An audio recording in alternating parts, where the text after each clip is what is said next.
అతడు మరెవరో కాదు, కలి. కలియా అంటే? బ్రో అసలు నువ్వు నిజంగానే టీచర్వా లేకపోతే ఇట్లా రికమెండేషన్లు వచ్చినావా? నీకు అసలు కలివరో కూడా తెలీదా? కలికి నాకు సంబంధం ఏంటి?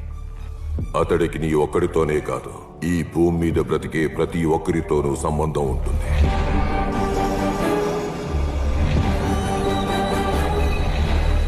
కలి ఈ యుగానికి అధిపతి. అతల వితల సుతల తలాతల మహాతల రసాతల పాతాల భూలోక భువర్లోక ధ్రువర్లోక సువర్లోక మహర్లోక జనోలోక తపోలోకాలతో కూడిన కలియుగానికి అధిపతి. అతడు కాలాన్ని వాడుకుంటాడు, మనుషుల ఆలోచనలతో ఆడుకుంటాడు. కోరికల్లో నివసిస్తాడు, ఆశ పుట్టిస్తాడు, కానీ